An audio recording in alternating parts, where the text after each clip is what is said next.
diferentes. Ecuador, el país que dejó de ser una isla de paz. En apenas un cuarto de siglo, Ecuador ha experimentado una transformación dramática. Ubicado entre los dos principales productores de cocaína del mundo, Perú y Colombia, y curiosamente dolarizado, porque la coca la pagan en dólares, el país fue durante décadas un punto estratégico de tránsito. Pero lo que comenzó como una ruta de paso se convirtió en un escenario de disputa territorial entre grupos criminales que, según estimaciones, hacen circular por el país el 70% de la droga que se produce en Colombia. Las cifras del 2025 son escalofriantes. Ecuador cerró el año con 9.216 homicidios intencionales, ¿no? Hubo un incremento del 30.48 respecto al 2024, con un promedio de 25 asesinatos diarios. La tasa de homicidios alcanzó 50 por cada 100.000 habitantes y organizaciones como ACLED posicionaron el país en el sexto lugar mundial entre los más peligrosos. El 91% de las víctimas fueron hombres y la mayoría tenían entre 18 y 34 años. El narcotráfico se ha consolidado como la principal expresión criminal, seguida de la minería ilegal, que emerge como el segundo mercado más lucrativo para los grupos delictivos. La declaración de conflicto interno que se dio en enero del 2024, lejos de contener la violencia, ha generado fragmentaciones y atomizaciones de los grupos criminales que se han reorganizado para ejercer control territorial. La extorsión se ha convertido en un mecanismo clave para que las bandas surjan y prosperen en este clima, ¿no? Colombia, la paz inconclusa y la violencia que no cesa. Colombia, por su parte, enfrenta un panorama igualmente complejo, aunque cualitativamente distinto. El país vivió en 2025 niveles no vistos en años, producto de disputas entre grupos criminales fortalecidos militar y territorialmente.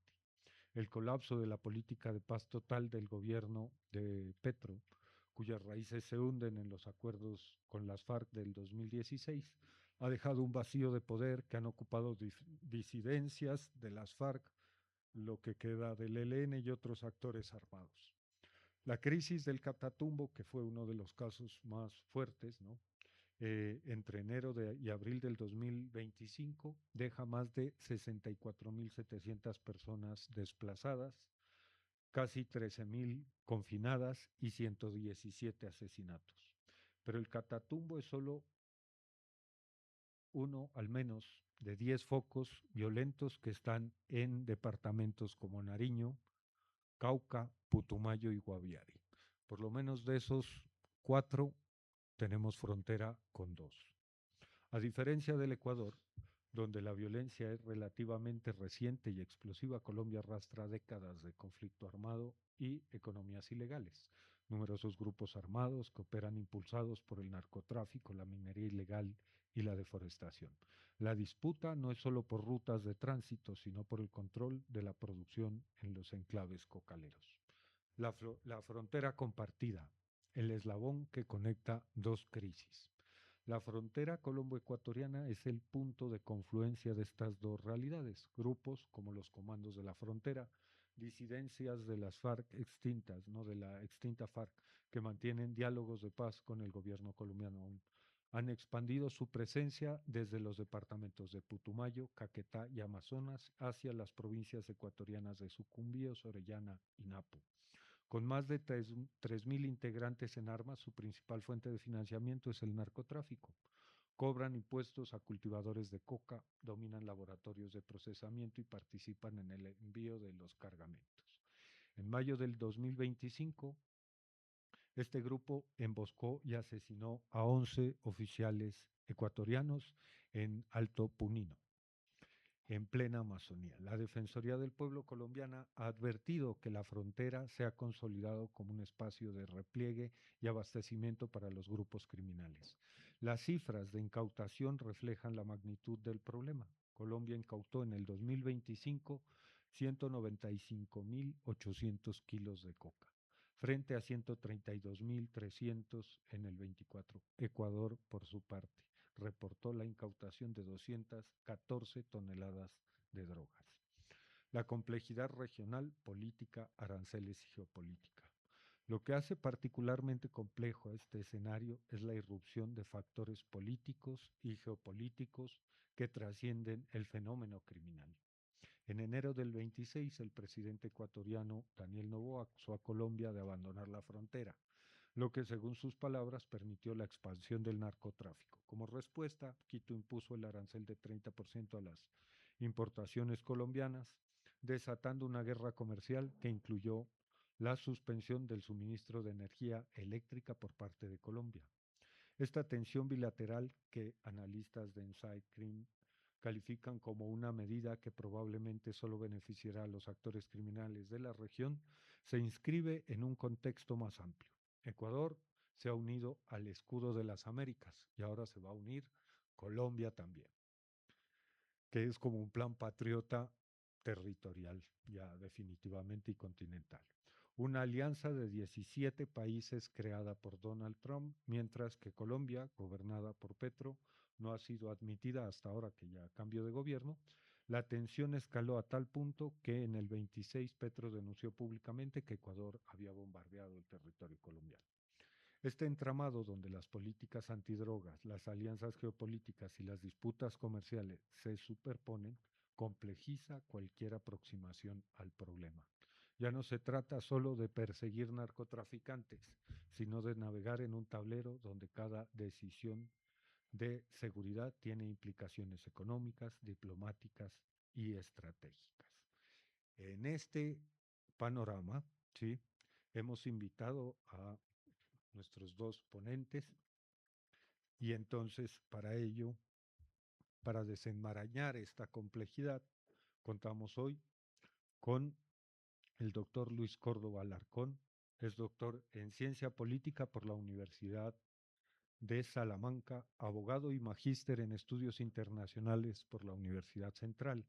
Es profesor titular del área de Derecho Internacional y Diseño de Investigación en la Facultad de Jurisprudencia y coordinador del programa de investigación Orden, Conflicto y Violencia en la misma universidad. Su trabajo se enfoca en la intersección entre violencia, política, políticas de seguridad y defensa, relaciones cívico-militares y política exterior. Es también investigador del Observatorio Ecuatoriano de Conflictos, Llamas. Y el doctor José Antonio Figueroa Pérez es doctor en Antropología Social por la Universidad Rovira y Virgili, profesor e investigador de la Facultad de Artes y de la de Ciencias Sociales y Humanas de la Universidad Central. Su trabajo aborda temas de racismo, interculturalidad y violencia desde una perspectiva antropológica. Su mirada nos permitirá comprender las dimensiones culturales y sociales que subyacen al fenómeno del narcotráfico, más allá de las cifras y las políticas estatales. Dos enfoques, el jurídico político y el antropológico, que se complementan para ofrecer una visión integral de un problema que, como hemos visto, no admite lecturas unidimensionales. Vamos a comenzar con Luis Córdoba. Tienes la palabra, mi hermano. Tienes 25 minutos. Gracias. Muy buenas noches con todas, con todos.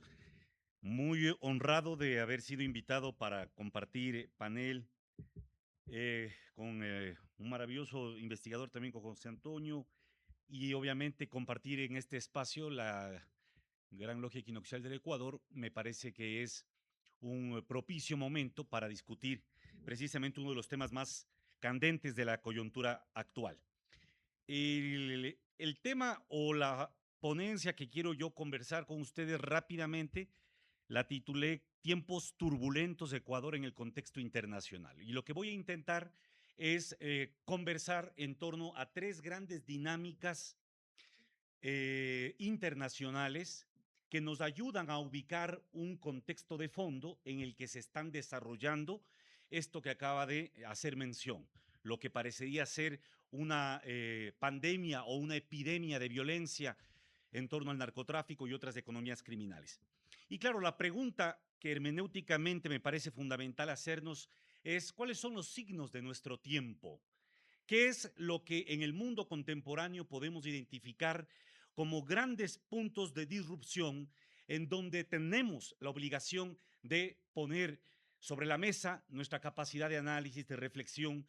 No sé si para hallar siempre respuestas, pero al menos sí para hacernos cada vez preguntas con mayor pertinencia.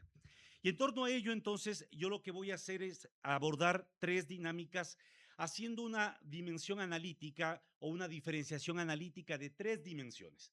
Voy a hablar la primera dinámica que está relacionada estrictamente con lo que serían relaciones internacionales, es decir, las relaciones entre estados, la competición Estados Unidos-China, el papel de Rusia, la guerra en Irán, qué es lo que está pasando con el hemisferio.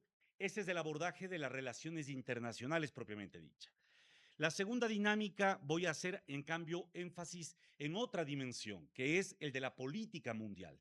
Y cuando hablamos de la política mundial, ya no solo hablamos de la interacción entre los estados, sino que nos interesa sumar a actores no estatales, a fuerzas transnacionales, y ahí voy a hacer énfasis fundamentalmente en el papel de los multimillonarios como actores políticos, de las Big Tech y otros factores de disrupción tecnológica inclusive.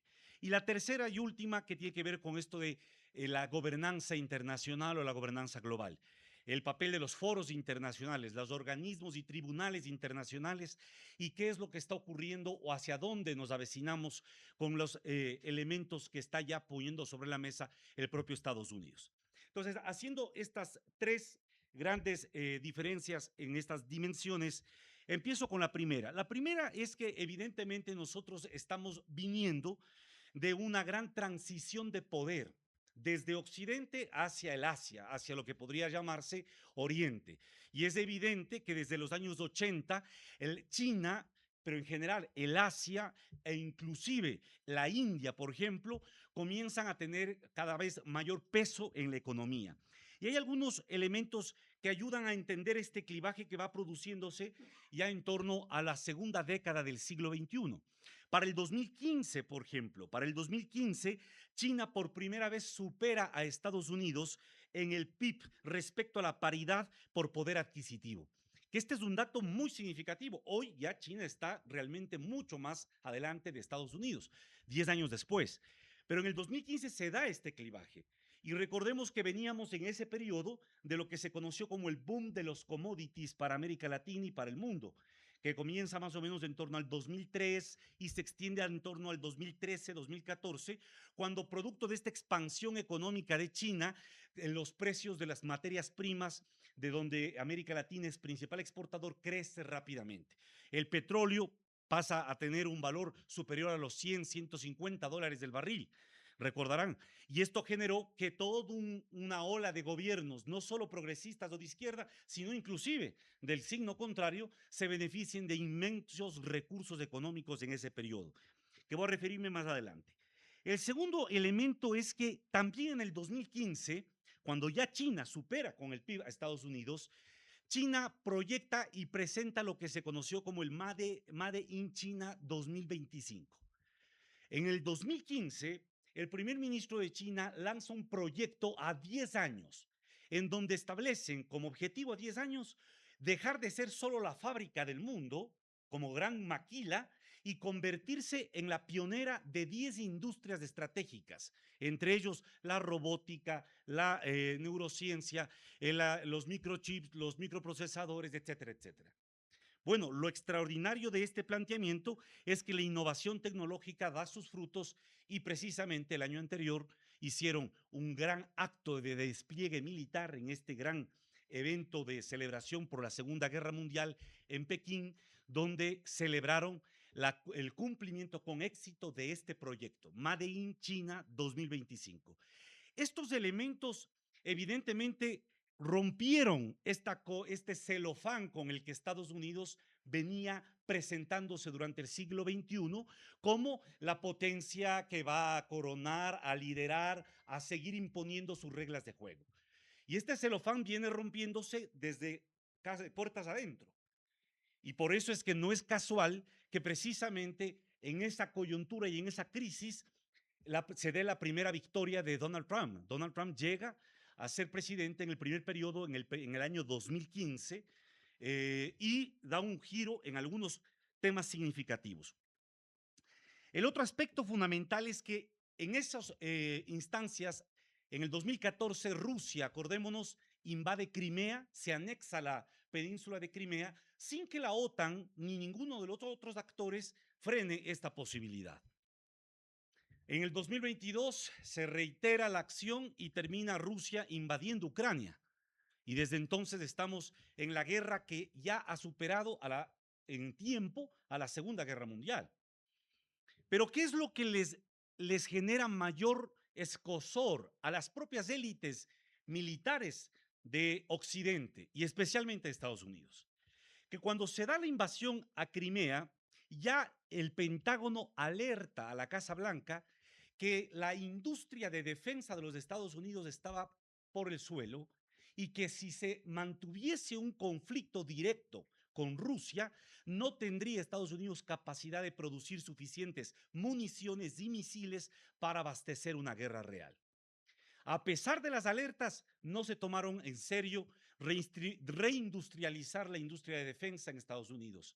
Llegó la guerra en Ucrania y pasó la catástrofe para la OTAN, porque se da la invasión y en menos de 6 meses se agotaron las municiones que tenían disponibles para proveerle a Ucrania. Por eso recordarán que inclusive al Ecuador nos vinieron a ofrecer este famoso intercambio de chatarra supuestamente rusa, que le embaucan al presidente Noboa apenas posesionado para que entregue ciertas chatarras supuestamente de armamento a cambio de tecnología militar que le iba a dar a Estados Unidos. Hay un ámbito de desesperación. Lo cierto es que solo Rusia y Bielorrusia, para el 2023, solo Rusia y Bielorrusia producían más municiones que todos los miembros de la OTAN juntos.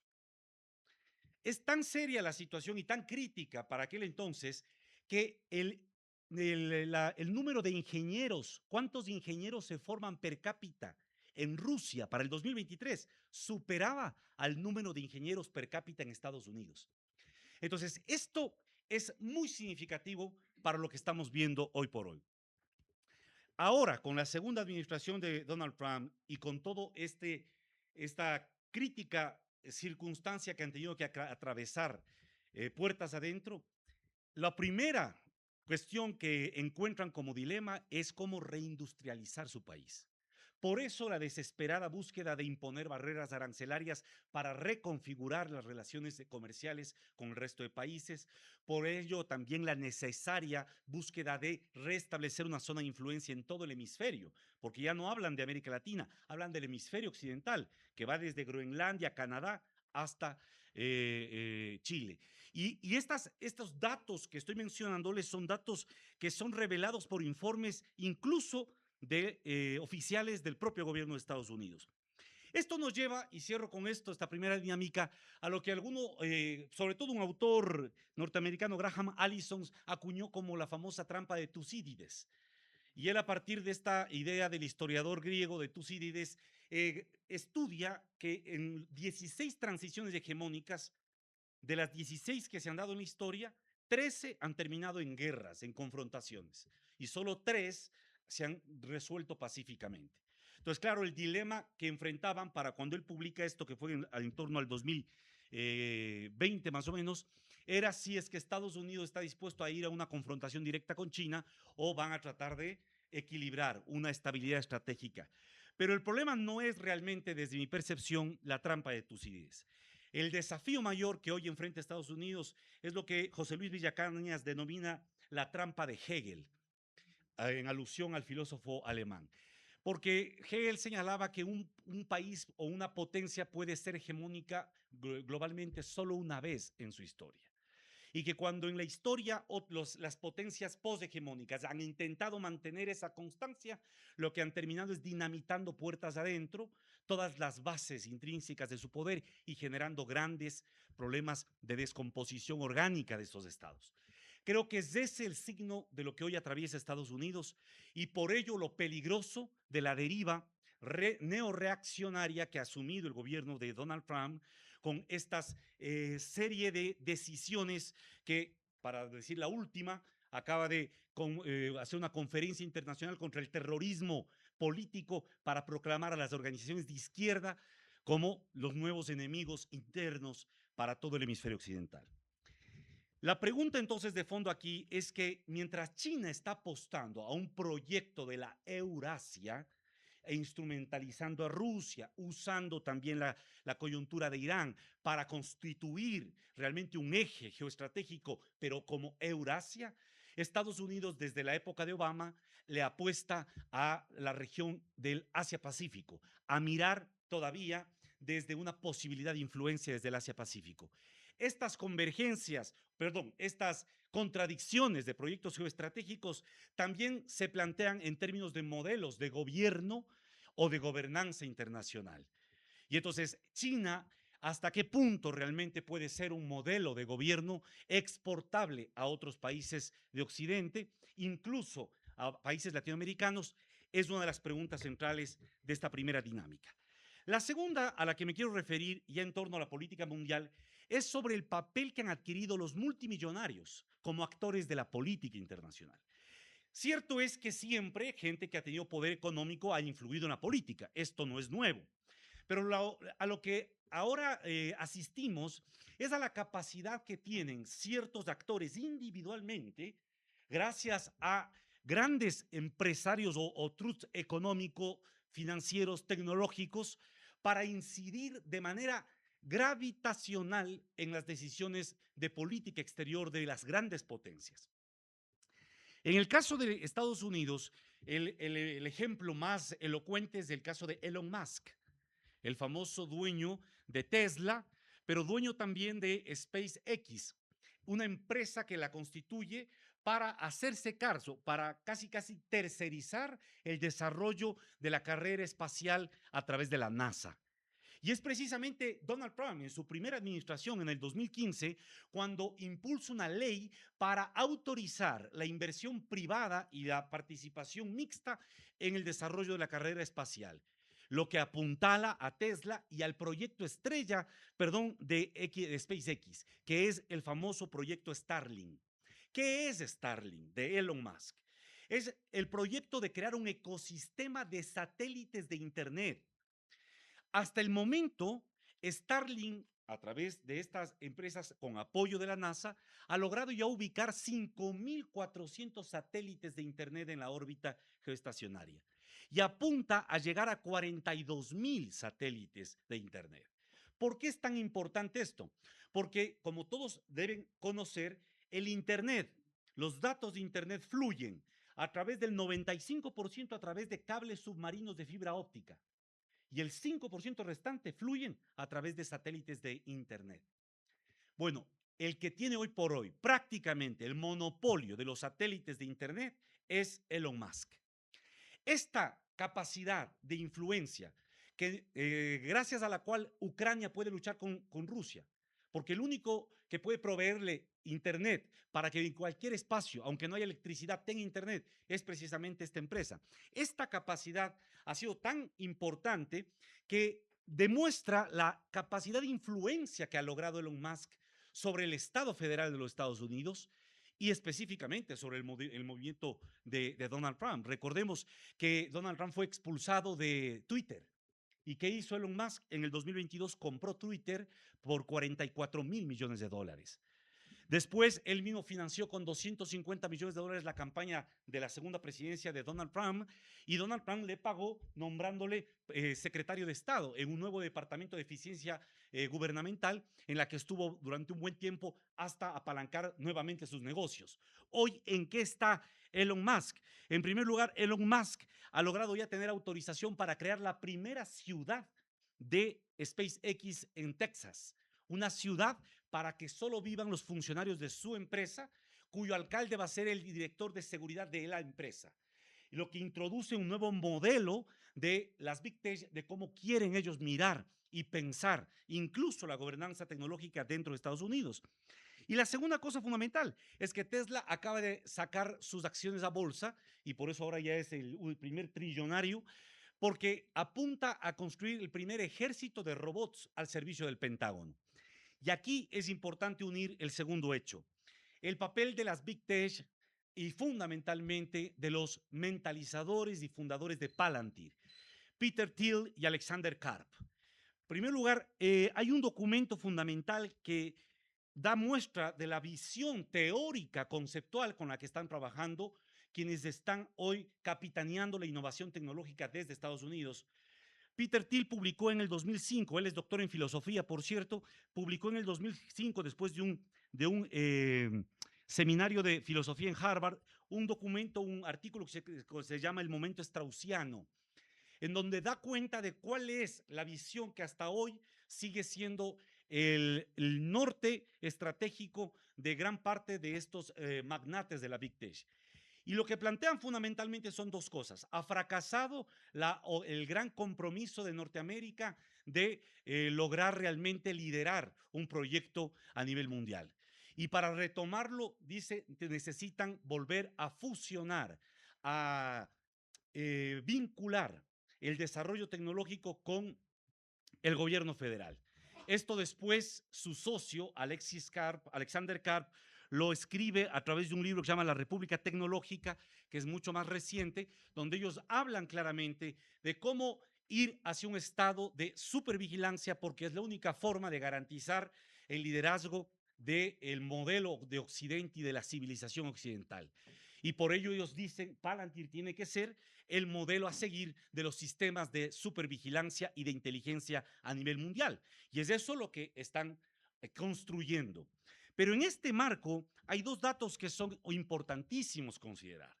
El primero, no es solo el financiamiento totalmente abierto a la administración Trump por parte de los grandes dueños de estas Big Tech, desde Bezos de Amazon hasta el mismo Zuckerberg de Meta, Facebook, Instagram, etcétera, sino que en junio del 2025, hace menos de un año prácticamente, el Pentágono crea el destacamento 201 y por primera vez les da el grados de tenientes coroneles a 4 altos ejecutivos de 3 de las más grandes Big Tech, de Palantir, de Meta y de OpenAI. El máximo cargo que se le puede dar a un oficial de la Reserva de los Estados Unidos. ¿Cuál es el propósito? Es precisamente consolidar esta república digital. Es ir a emular en una especie de mímesis lo que China está haciendo desde hace mucho tiempo atrás. La planteamiento y la problemática con la que cierro esta segunda dinámica es cómo ellos miran a América Latina. Los documentos públicos del Pentágono publicados recientemente y los del Departamento de Estado nos dicen claramente que para para Estados Unidos y para Europa, la Unión Europea señala algo muy parecido, América Latina es fuente de recursos y fuente de problemas. Fuente de recursos fundamentalmente en torno al desarrollo de la inteligencia artificial, porque no puede haber desarrollo de la inteligencia artificial si no hay 17 minerales críticos, las famosas tierras raras que permiten el desarrollo de toda esa tecnología. Y segundo, no puede haber ese desarrollo si no hay centros de datos cada vez más grandes para poder dar cabida a todo el Big Data que se está generando. Y esto implica un desafío para la minería de tierras raras, en donde China tiene control de cerca del 84% de las fuentes y del 95% de las procesadoras, y un desafío para la energía, porque las fuentes energéticas van a ser estratégicas. Solo para el 2030 se estima que al menos el 35% de lo que hoy se consume como energía en los países más desarrollados de Occidente se incrementará. Y por ello la necesidad de expandir el uso de fuentes energéticas hacia otros países a partir de todo esto que ahora llaman ellos mismos la transición energética. Y fuentes de problemas, porque evidentemente la migración y la violencia criminal o la criminalidad es percibida como ellos como un elemento que hay que no resolver, hay que contener. Y en esto no hay que equivocarnos. Ni Estados Unidos ni la Unión Europea están interesados en resolver el problema. Lo que esperan es que no llegue a sus fronteras. Cierro mi exposición con la tercera dinámica. Y aquí entro directamente al tema de la criminalidad o del crimen organizado, como ahora se habla muy frecuentemente. Desde mi percepción, la multiplicación de la criminalidad y de la violencia letal está asociada con la reconfiguración del Estado en el mundo. Detrás de todo esto que estamos viendo como una expansión de una ola de criminalidad, incluso en Europa, fíjense ustedes cómo en el propio Europa occidental cada vez están enfrentados a mayores dinámicas de violencia y de criminalidad, por lo tanto no es excepción, está relacionada, digo, estrictamente con la reconfiguración del Estado. Y esto es muy significativo con los dos antecedentes que acabo de dar. En primer lugar, porque el crimen organizado, más que solo ser un problema de seguridad, es fundamentalmente un problema de las estrategias de desarrollo. Es un problema que está vinculado a las políticas de desarrollo. Disociar, divorciar los problemas de seguridad de la política económica que han venido llevando a cabo los gobiernos, los estados, es la primera trampa analítica que nos conduce al error y a la interpretación. Porque nos hace pensar, como nos vendían la idea al inicio de la violencia aquí en el Ecuador, que decían primero que eran los narcos mexicanos que hemos exportado, que los narcos mexicanos han venido y ellos dañaron la realidad ecuatoriana. Ahora dicen que son la mafia albanesa, los europeos.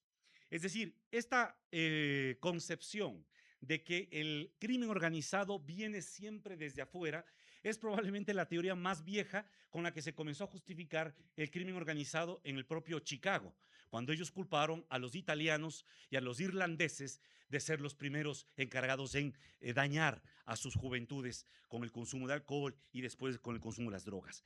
Por lo tanto, es fundamental reconocer que es un problema que tiene que ver con la economía. Y hay dos datos que reflejan mucho esto. Marcelo Bergman, un criminólogo argentino de los más destacados, publicó un libro en el 2018 que se titula More Money, More Crime. Y él demuestra estadísticamente que en América Latina, cuando se da el boom de los commodities al que ya me referí, y se expande en todas las economías de América Latina, independientemente del gobierno. Esto no era un problema de que si eras de izquierda o de derecha. Todas las economías se expanden porque todos éramos exportadores de materias primas. Cuando se expanden estas economías, también se expanden los mercados criminales, los mercados ilícitos, los mercados secundarios, lo cual pone en entredicho la famosa percepción que el delincuente roba porque solo hay pobreza. No, en este caso las economías se crecieron, la capacidad y el poder adquisitivo creció, pero también creció las economías ilícitas. El segundo elemento es lo que otros dos autores en un reciente trabajo que analizan las economías de Uruguay, Argentina, Chile y Paraguay denominan la trampa del desarrollo de la economía ilícita. Y ellos vuelven a demostrar que en el periodo del boom de los commodities, inclusive en esos 4 países, donde en algunos de ellos se hablaba de un éxito económico, acuérdense, en Chile, hasta hace poco era vendido como el éxito neoliberal de América Latina, pues. ¿Qué pasó con el éxito neoliberal? Bueno, ellos demuestran que en gran medida era una trampa del crimen organizado, una trampa de la expansión de las economías criminales. ¿Y por qué razón? Porque básicamente los estados latinoamericanos no hemos dejado de ser ni estados patrimonialistas, ni estados oligárquicos, no hemos tenido alta calidad democrática, salvo 2 excepciones puntuales, Uruguay y Costa Rica. La gran parte de los países han tenido muy poco rendimiento democrático, muy poca capacidad de control a sus propias élites económicas y por lo tanto muy poca integración, incluso regional, de los mercados internos y externos. Por lo tanto, pensar y seguir pensando que este flagelo del narcotráfico es solo hechura de 2 malos gobernantes o de unas 2 carteles que vinieron y nos dañaron el paraíso de paz que teníamos, es autoengañarnos y es seguir negando la realidad y la historia contemporánea del Ecuador. La lucha contra el crimen organizado transnacional, y aquí viene esta parte que es muy importante, se convierte entonces en un apalancamiento para revivir el famoso enemigo interno que le sirvió muy astutamente a Washington durante la Guerra Fría para mantener bajo control social a esta parte del mundo. Pues recordemos que en aquel entonces los insurgentes, comunistas, izquierdosos, socialistas, cualquiera denominación que sea, servía como rasgo suficiente para criminalizarlos y al menos neutralizarlos o eliminarlos. Bueno, hoy este apelativo está reemplazado por el de crimen organizado, por el de criminalidad. Y ya vemos cómo ha ido calando y escalando rápidamente para configurar un estado de guerra. Estados de guerra que además impulsan la única economía que puede ser una boya y que siempre será un buen negocio, la industria armamentística. Entonces, claro, en el Ecuador nos preocupamos y siempre nos preguntamos, ¿por qué la violencia sigue creciendo? Pues evidentemente porque el mercado de armas en el Ecuador cada vez es más grande, el mercado legal, pero también el ilegal. Y por lo tanto cada vez es más fácil comprar o acceder a un arma o contratar a un sicario como lo hicieron con el director financiero de la UDLA hace poco, que creo a todo el mundo nos ha dejado asombrados. Y por ello entonces las narconarrativas se vuelven muy funcionales para justificar la lucha y la purga de este nuevo enemigo interno. Entonces miren ustedes, y aquí es fundamental entender, los famosos expertos en crimen organizado nunca relacionan precisamente las políticas y las estrategias de desarrollo o de mal desarrollo adoptadas por sus gobiernos para poder explicar por qué será que la minería ilícita está creciendo en el Napo.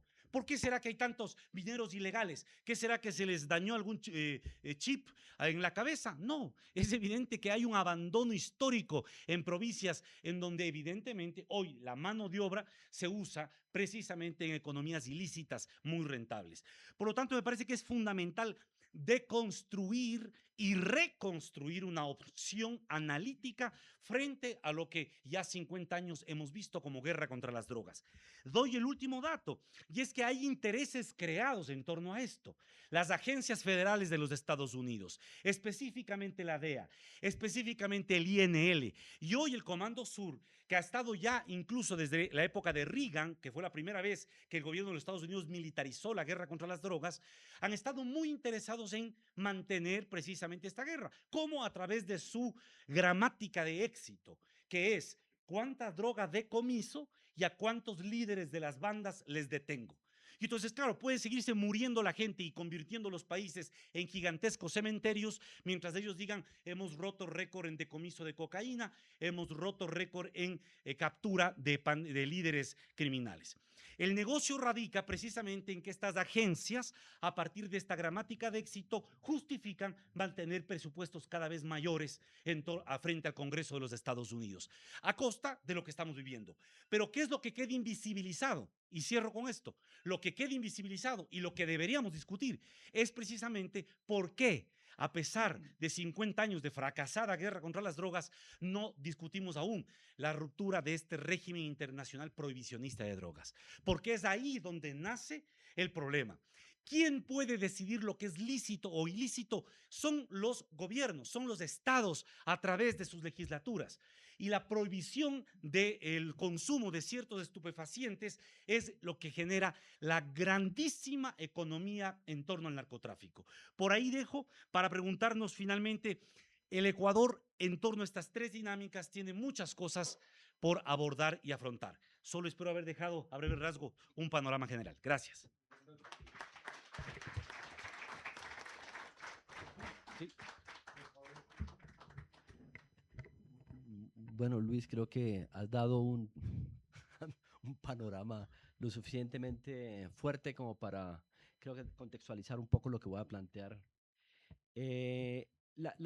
Esta presentación que voy a hacer está relacionada directamente con un libro que va a salir publicado el primer trimestre del próximo año, que se llama Multiculturalismo y Guerra Imperial, el Plan Colombia en el Pacífico Afrodescendiente.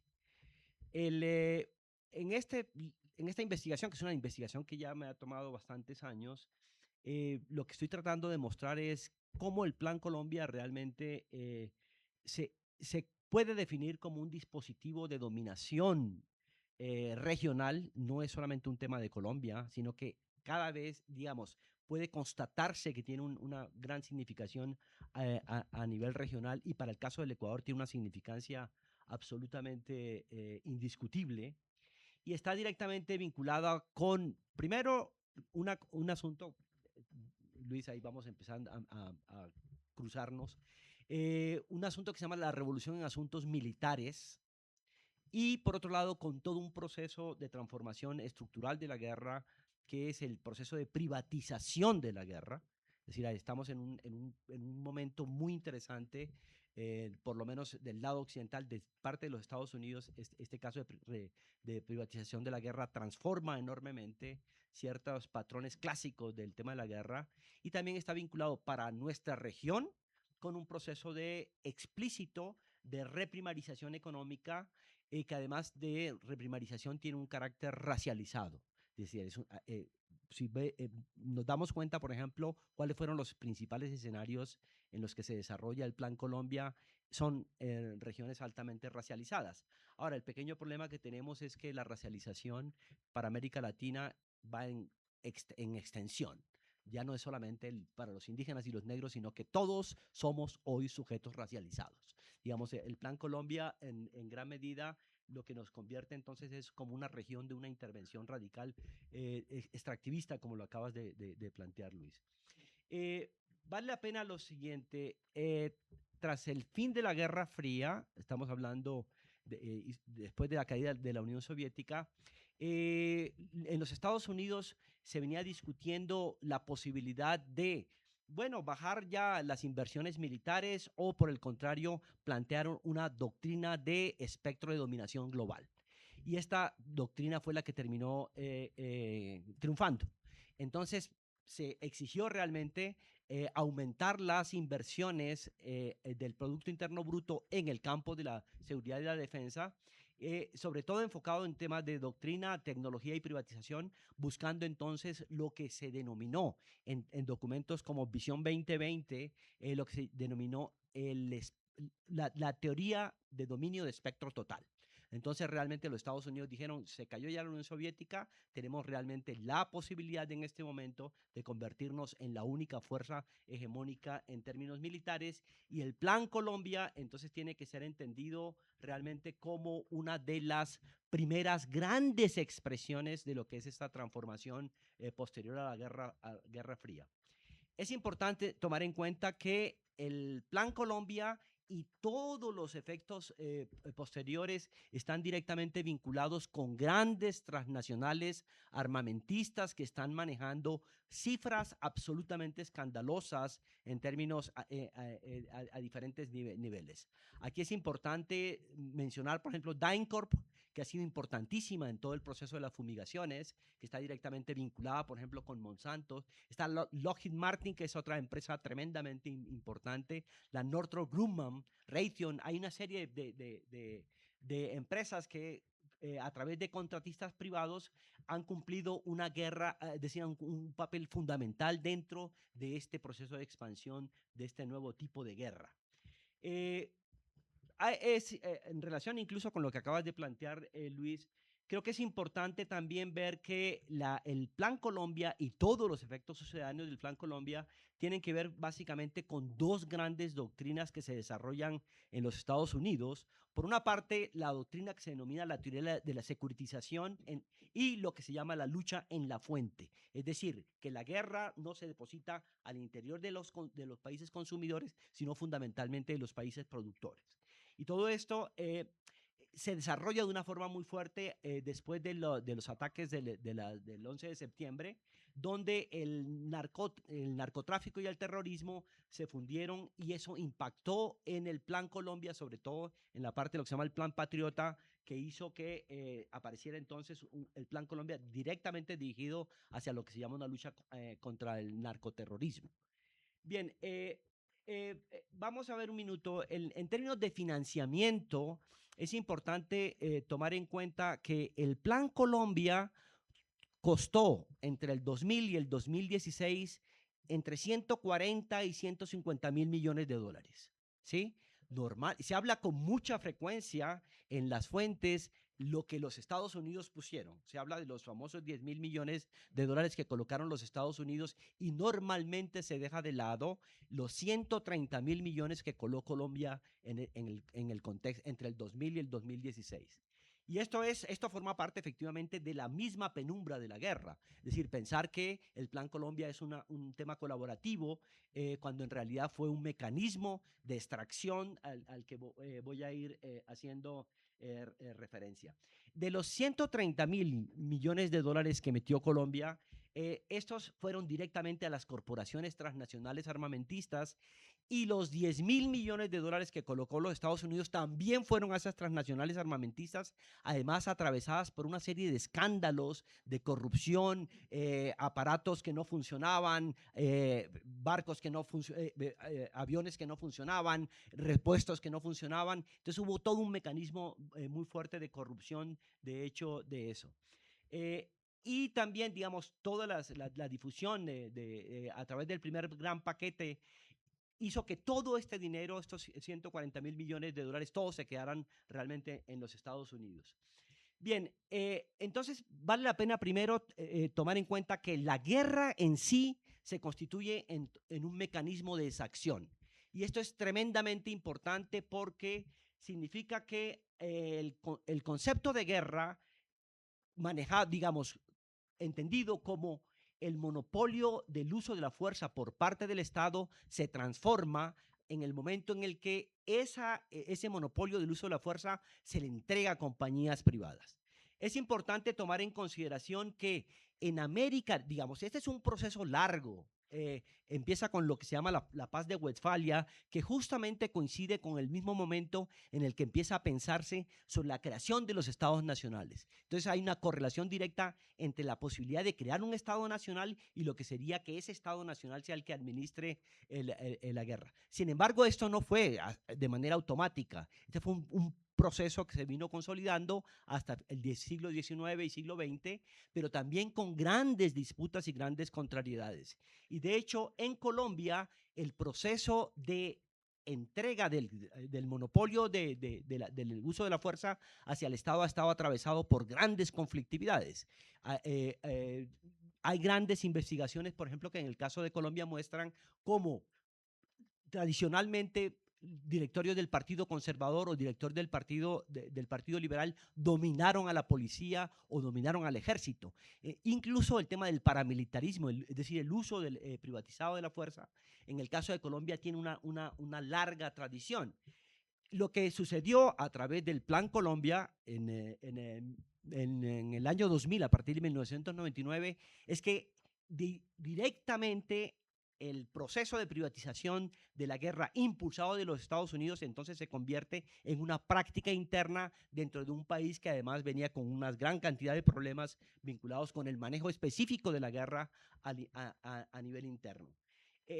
La guerra se financia a través de distintos mecanismos. En el caso del Plan Colombia se hicieron impuestos extraordinarios. La gente realmente tuvo que pagar, igual que lo que está sucediendo en este momento, que de un día para el otro salen impuestos extraordinarios. El proceso de endeudamiento, eso también ha sido importantísimo. Se dio toda una venta de activos y desinversión pública que acompañaron el gasto militar. El Estado transfirió los costos sociales del país mientras los beneficios fueron directamente a las corporaciones y al norte global. Un tema absolutamente importante para comprender la función, digámoslo así, que tuvo el Plan Colombia es que el Plan Colombia lo que produjo fue una globalización del mercado de la cocaína. Entre los años 80 y el inicio del Plan Colombia, durante todos los años 80, en los Estados Unidos se estaba produciendo un descenso del consumo de la cocaína. El mercado de la cocaína venía en descenso. Entonces, lo que hizo el Plan Colombia realmente a partir de 1999 es que globaliza el consumo de la cocaína, y esto produjo que durante todo el Plan Colombia las cifras que manejó el mercado global de la cocaína siguieron siendo tremendamente atractivas realmente para este propio mercado. En promedio, digamos que se movieron entre 85.000 millones y 120.000 millones de dólares anuales durante todo el tema del Plan Colombia. Lo importante aquí es darse cuenta que de ese proceso Naciones Unidas demuestra que el 80% de eso queda en el norte global. Queda en el sistema financiero, queda a través de mecanismos de contrabando, queda a través de distintos mecanismos de lavado, pero en realidad está concentrado en el 85% en el norte global. Y aquí lo más curioso es lo siguiente: el mercado globalizado de la cocaína produjo una asimetría tan grande que los productores primarios solamente reciben el 1% en el contexto del Plan Colombia y el 99% sale por fuera de los productores primarios. Entonces nos habla de que la globalización del mercado de la cocaína que se produce vinculada con el Plan Colombia produjo una asimetría brutal, y por eso es también importante comprender qué fue lo que pasó entonces en espacios concretos y específicos, como por ejemplo Esmeraldas, o pensemos para el Pacífico afrodescendiente. Bien, el Plan Colombia fue militarmente concebido a través de lo que se llama la presión al sur. Yo hice un estudio bastante meticuloso de la serie de discusiones que se dieron tanto en el Senado como en la Cámara en los Estados Unidos.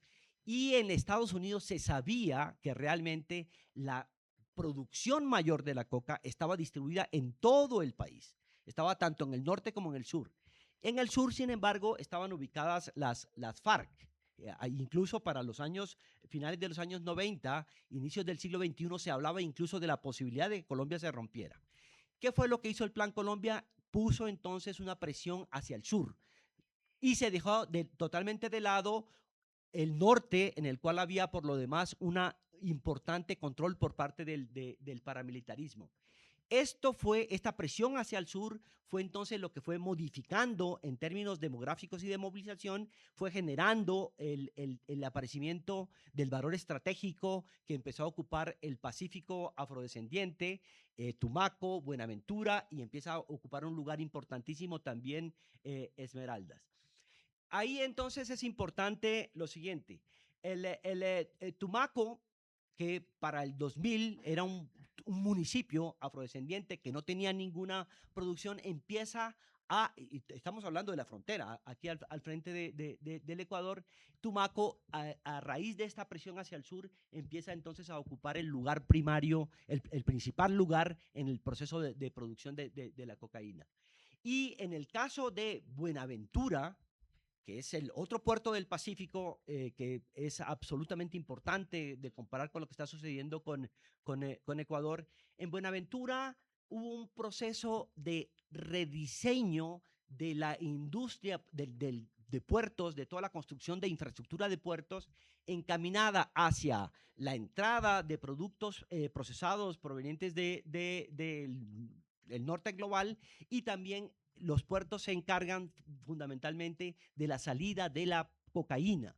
Y eso se produjo con una experiencia de necroeconomía, una necropolítica que se hizo a nivel regional, que fue absolutamente escandalosa. El costo de la violencia que significó para los pobladores afrodescendientes de Tumaco y Buenaventura este proceso de transformación que introdujo el Plan Colombia a través de esta forma, digamos, de expansión que plantea el Plan Colombia. Bien, es importante entonces ver que en Colombia el Plan Colombia produjo entonces distintos mecanismos de desposesión. Por una parte, todo lo que tiene que ver con el financiamiento de la guerra, lo que fue la venta de activos, esto fue importantísimo, todo la privatización de lo público, la marginación de amplios sectores, y esto fue transformando de manera radical, y esto se dio sobre todo en el caso del periodo de Uribe. Durante Uribe se vivió de manera radical este proceso de privatización y desindustrialización del país.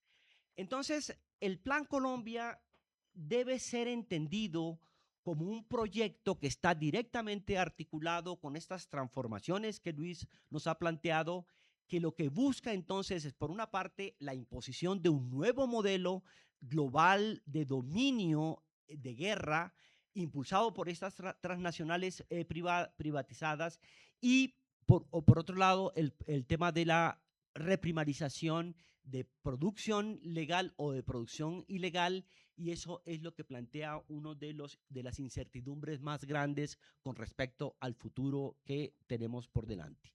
Gracias.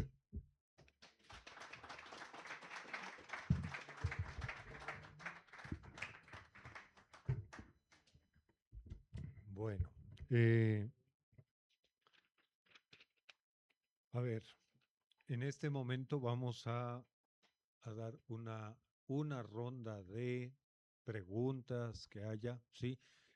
Tenemos un problema de tiempo, si no les daríamos 2 rondas, pero lamentablemente no lo vamos a poder hacer. Entonces, les vamos a dar intervenciones muy cortas, ¿sí? Y tienen 10 minutos, los dos en conjunto, 10 minutos, porque si no me acribillan, para responder. Entonces, ¿quiénes desearían hacer las preguntas para poder recogerlas? Una por aquí, no sé quién. No se pongan así. A ver, una por aquí, Raúl, mi querido hermano, y acá. Serían 1, 2, 3, 4 y 5. ¿Ya? Por favor. Ya. 6.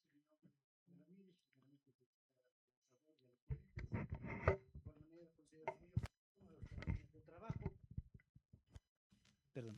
Buenas noches. Mi nombre es Gabriel Ramírez. Primeramente felicito a los organizadores y a los ponentes por la temática que se está abordando. Veo con mucho beneplácito, toda vez que quien habla pues ha venido trabajando desde el 2020 en líneas de geopolítica, crimen organizado transnacional. Bueno, yo pienso que mi tesis es de que en definitiva aquí hay un cambio en la geopolítica. Lo que decía el doctor Benavides, en definitiva, antes se nos vendió la idea de que el problema bajo la doctrina de la seguridad nacional, con la caída del muro de Berlín, era el tema de la seguridad y la defensa, la situación ideológica. Sí, la pregunta es, ¿cómo entendemos, por ejemplo, esa transición, ¿no es cierto?, de lo que antes fue el fin de la Guerra Fría para entender ahora el tema de las drogas y el crimen organizado.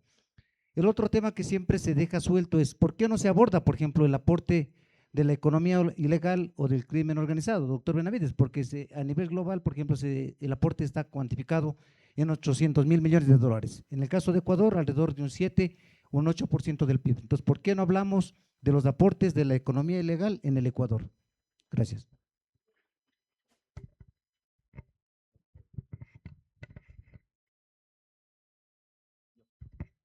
Sí, buenas noches con todos. Mi nombre es César Uvidia y yo tengo una gran inquietud. A ver, en los últimos años nosotros vemos unos carrazos impresionantes circulando en Quito. Vemos una serie de restaurantes que de la noche a la mañana ponen 10.000 sucursales a lo largo de las ciudades y resulta que el SRI y la UAFE ven para otro lado. O sea, aquí hay algo que no encaja. Porque si un contribuyente como nosotros dejamos de tributar al Estado, al día siguiente nos está cayendo la multa. Y resulta que hay gente que matricula Mercedes-Benz, que tiene, no uno, varios, o BMWs, o negocios impresionantes. Hay un negocio que me llama mucho.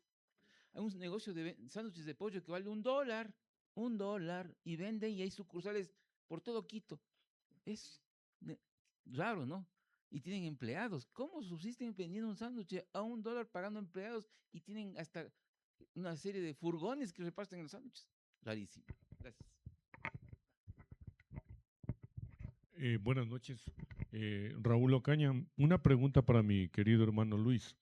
La administración Reagan implementa la política de conflictos de baja intensidad en los años 80. Mi pregunta es, ¿qué diferencias, qué similitudes usted le puede encontrar a lo que estamos viviendo en este momento? Muchas gracias. Buenas noches. Una pregunta para José Antonio Figueroa. ¿Cómo ves tú el futuro de la región, sobre todo a nivel andino, cuando el presidente electo de Colombia, José del Espriella, está por acercarse más a Estados Unidos? ¿Cuál podría ser el futuro una vez que Keiko Fujimori en Perú, Noboa en Ecuador y del Espriella en Colombia tiene mucha cercanía con el Comando Sur en Estados Unidos y también con el Departamento de Guerra en Washington, D.C. Muchas gracias.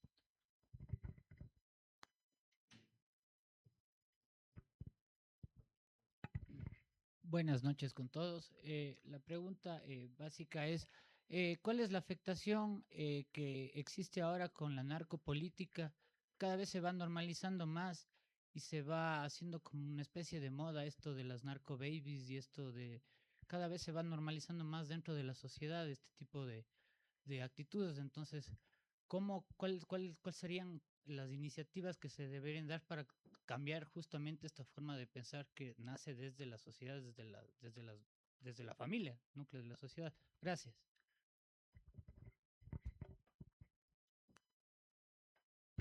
Bueno, gracias por la invitación. Me ha parecido un panel excelente. Y me pregunto un poco sobre la política, ¿qué incidencia puede tener la política interna, la disputa que existe sobre modelos de Estado? Todo el movimiento campesino, indígena y obrero que hay en Bolivia, ahí parando, resistiendo contra el neoliberalismo, nuestra trayectoria de dos fuerzas populares que desgraciadamente no están articuladas, que también combatieron el neoliberalismo y plantearon y tuvieron un gobierno para plantear una alternativa contra el neoliberalismo, el gobierno de Petro como un gobierno último y ejemplar en varios sentidos en la política interna colombiana, plantean que, digamos que todo este fenómeno aterrador ante el que estamos está siendo disputado, ¿no? Y que puede haber una alternativa en un modelo de Estado con bases y con un dictamen popular, democrático y radical. Pero no aparece eso en sus presentaciones, ¿sí? Entonces yo les pregunto, me parece incluso haber sentido al final de la presentación de Luis una cierta noción de que no importa cuál de los dos modelos de gobierno sea favorable a la desregulación del capital, como es el neoliberalismo, o favorable a la regulación del capital, da igual, porque parece que es un fenómeno global en el que poco tienen que hacer los estados nacionales en concreto. Entonces yo quería preguntarles al respecto, ¿hay alguna, en esta disputa que todavía nos involucra, pese al riesgo y a lo que somos ya objetivo militar de la renovación de la política de violencia contra los, comillas, comunistas, ¿tiene algún sentido esa disputa? Es decir, podemos, por ejemplo, no refundar, pero retomar la tradición de Eloy Alfaro de un ejército nacional popular como fundamento del control del poder de las armas por parte del Estado. Es decir, podemos plantear un desarrollo que no favorezca al narcotráfico, sino que más bien fortalezca las capacidades de la gente para no meterse en esa economía, o cómo lo están viendo.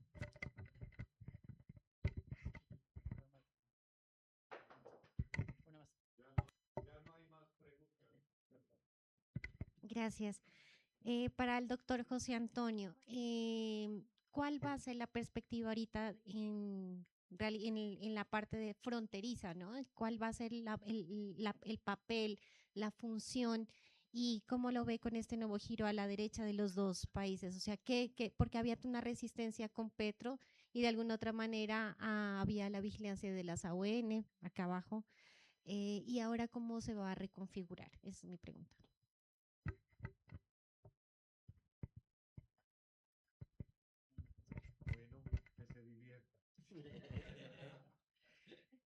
Rápidamente, gracias por todas las inquietudes. A ver, yo diría, el tema de las economías ilícitas es muy claro, ya en evidencia histórica.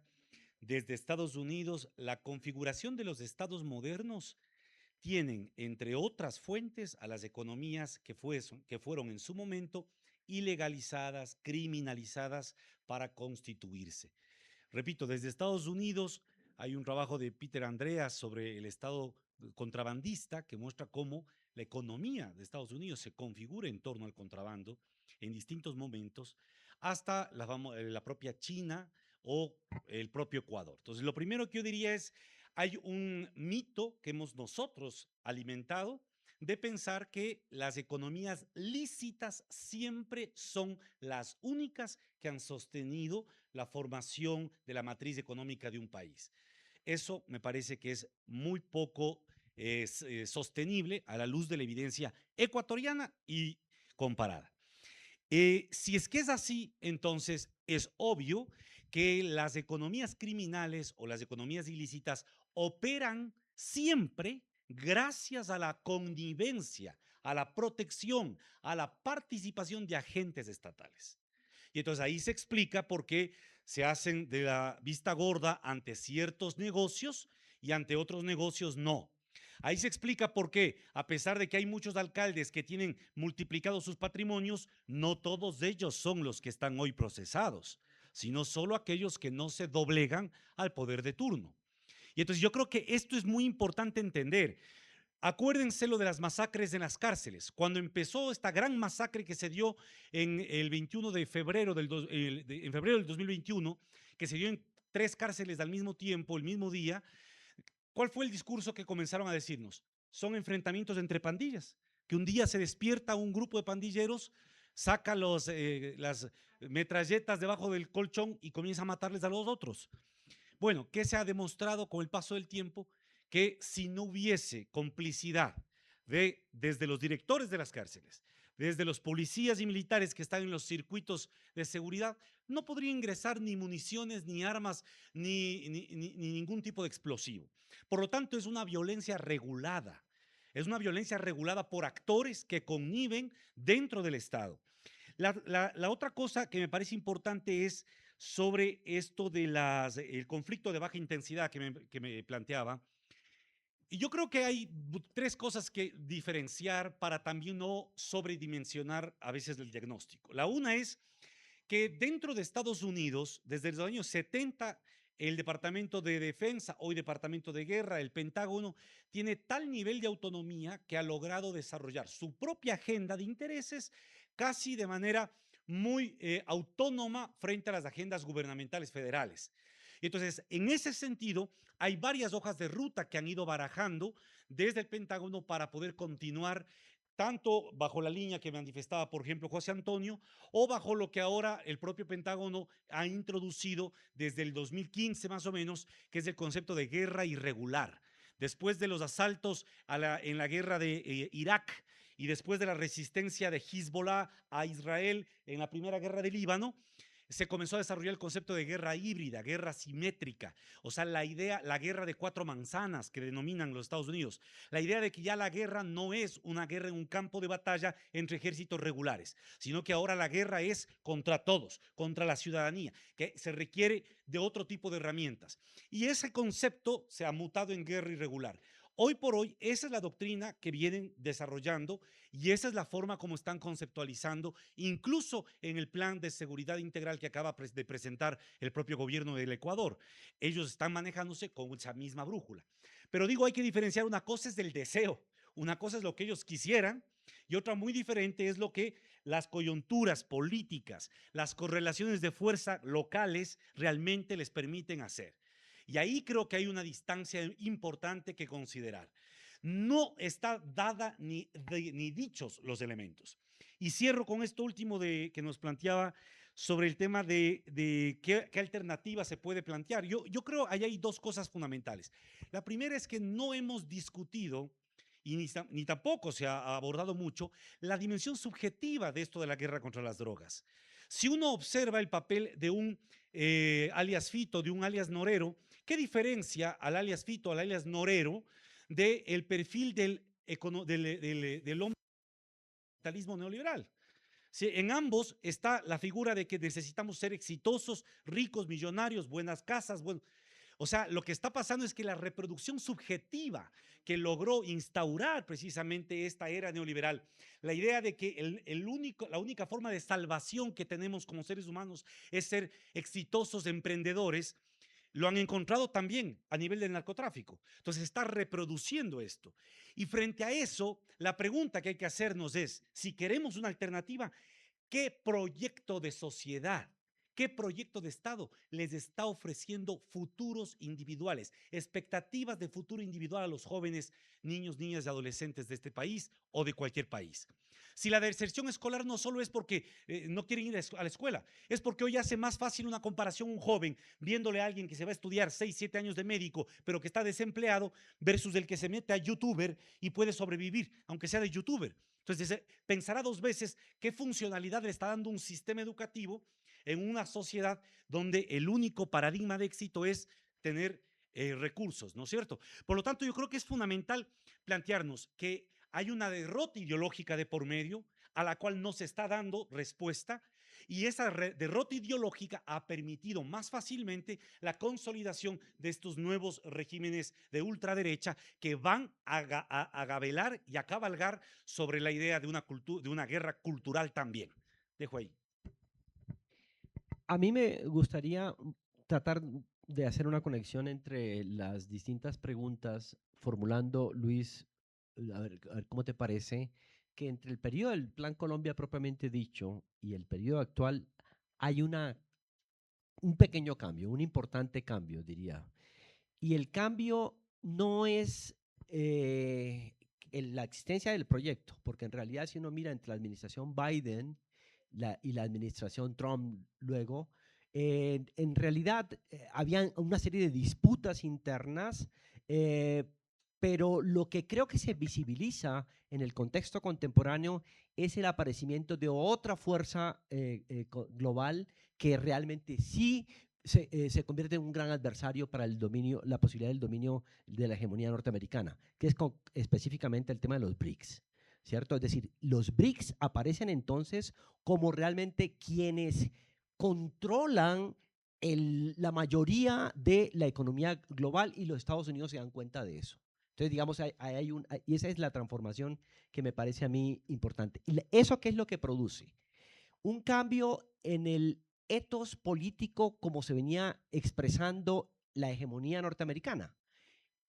Digamos, que se haga explícito, por ejemplo, el pacto con el narcotráfico y que se legitime el narcotráfico en la intervención de los Estados Unidos a nivel continental, es un cambio importante, y hay una decisión efectivamente de esa tecnooligarquía que está dominando el tecnofeudalismo a plantear explícitamente una guerra contra el BRICS. Y creo que esa es la transformación más importante que ocurre, digamos, con la segunda administración Trump en relación con el contexto de lo del Plan Colombia. Y ahí es donde me parece que uno podría entonces empezar a pensar qué pasa con la frontera y qué posibilidades habría entonces de hacer contrahegemonía a esto. Yo creo que la región está en un momento de estupor. Digamos, la doctrina del shock tremendamente intensificada, y yo creo que lo que se vive en el Ecuador en este momento es un proceso de terror, de aterrorizamiento, que es el resultado efectivo de la guerra, cuando la guerra llega a las puertas de la casa. Sin embargo, creo que también está ahí latente la existencia de propuestas de recuperación del rol regulador del Estado, porque en últimas lo que está en el centro del debate es si aceptamos la dominación hegemónica de estas transnacionales que están dispuestas realmente a acabar con la mitad de la población, o si empezamos a repensar el tema del rol regulador del Estado. Pero en el caso del Ecuador hay una experiencia que es profundamente vinculada con la doctrina del shock implementada de manera radical.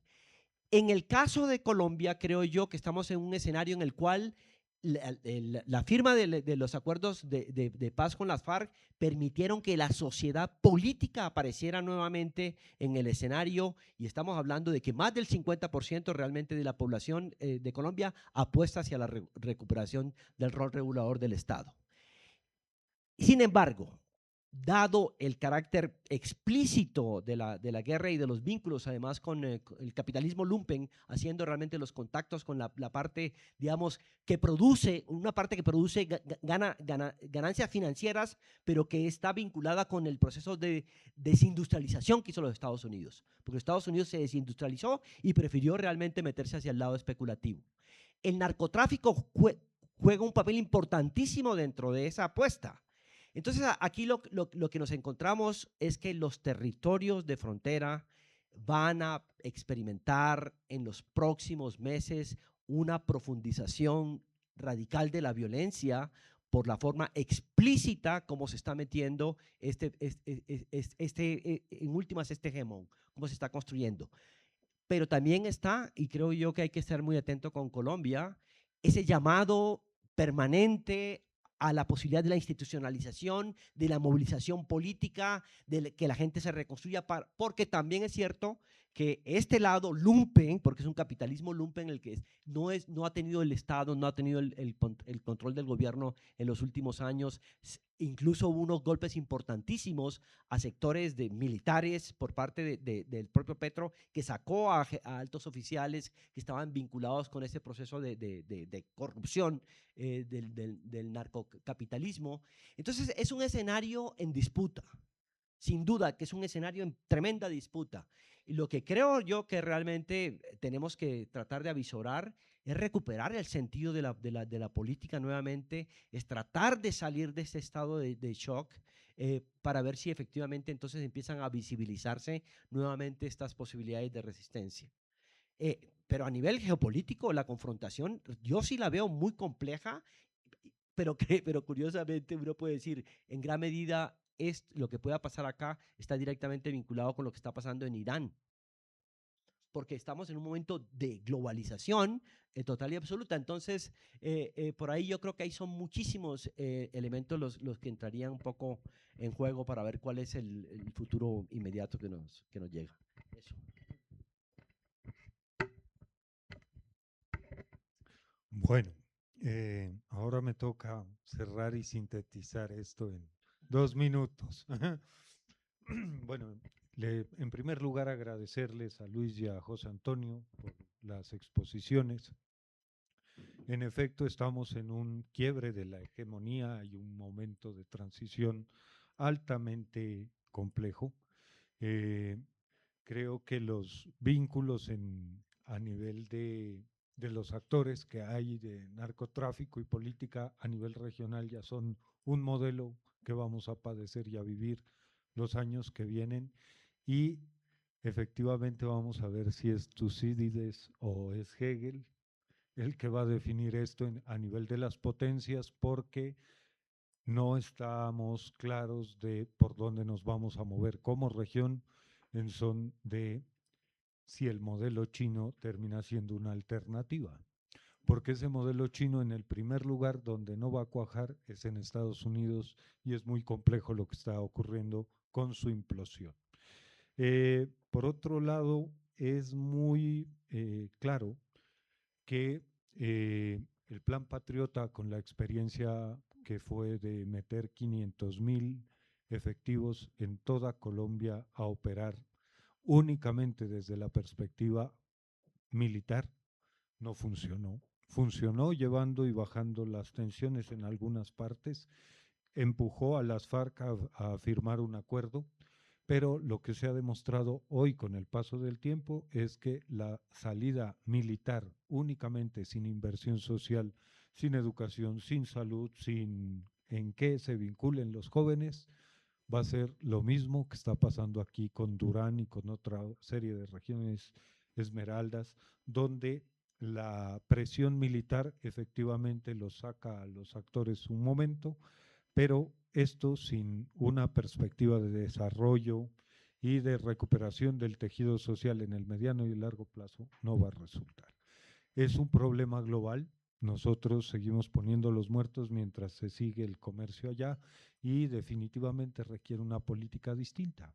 Y a nivel del territorio, efectivamente antes se comparaban los malos éramos los colombianos o los haitianos o los que vayan pasando por aquí por Ecuador, porque qué buenos que eran los ecuatorianos.